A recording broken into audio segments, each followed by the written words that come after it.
विक्रम बेताल की कहानी में आपका फिर से स्वागत है। आइए जानते हैं इस कहानी के बारे में।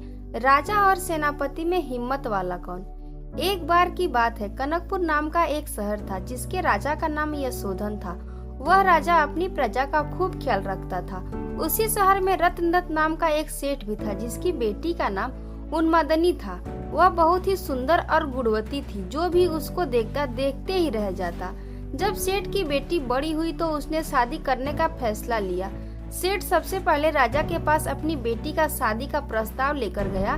सेठ ने राजा के पास जाकर कहा, महाराज, मैं अपनी बेटी की शादी के बारे में सोच रहा हूँ। वह बहुत सुंदर और विद्वान है।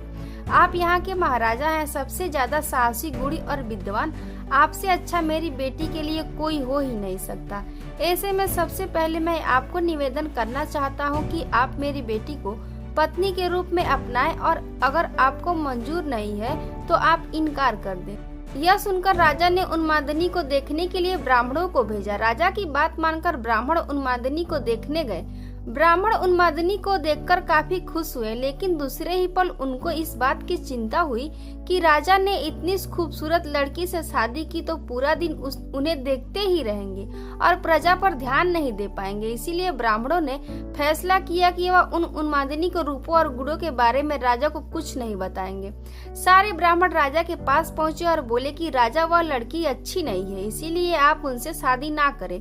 ब्राह्मणों की बात सुनकर राजा को लगा कि यह सच बोल रहे हैं। राजा ने उन्मादनी से शादी करने के लिए मना कर दिया। फिर सेठ ने राजा की अनुमति से अपनी बेटी की शादी राजा के सेनापति बालधर से करा दी। उन्मादनी शादी के बाद खुशी से रहने लगी, लेकिन कभी कभी उसके मन में यह बात जरूर आती कि राजा ने उसे बुरी औरत समझकर उससे शादी करने से मना क्यों कर दिया था। एक बार बसंत के मौसम में राजा बसंत का मेला देखने के लिए निकले। राजा की सैर की खबर उन्मादनी को भी मिली। वह देखना चाहती थी कि वह कौन राजा था जिसने उसके साथ शादी नहीं की। यह सोचकर उन्मादनी अपने घर की छत पर राजा को देखने के लिए खड़ी हो गई। राजा अपनी पूरी सेना के साथ उधर से जा ही रहे थे कि उनकी नजर छत पर खड़ी उन्मादनी पर पड़ी। उसे देखकर राजा पूरी तरह से आकर्षित हो गए। उन्होंने अपनी सहयोगी से पूछा, यह खूबसूरत लड़की कौन है। सेवक ने राजा को पूरी कहानी बताई। यह वही लड़की है जिसके राजा अपने शादी करने से मना कर दिया था, जिसके बाद इसकी शादी सेनापति बलधर के साथ हो गई। पूरी कहानी सुनने के बाद राजा को बहुत गुस्सा आया। उन्होंने ब्राह्मणों को नगर छोड़ने की सजा दे दी। उसके बाद राजा बार बार यह सोचकर दुखी रहने लगा। उसे बार बार शर्म भी आ रही थी कि वह ऐसी लड़की के बारे में सोच रहा था जो पहले से ही शादीशुदा है।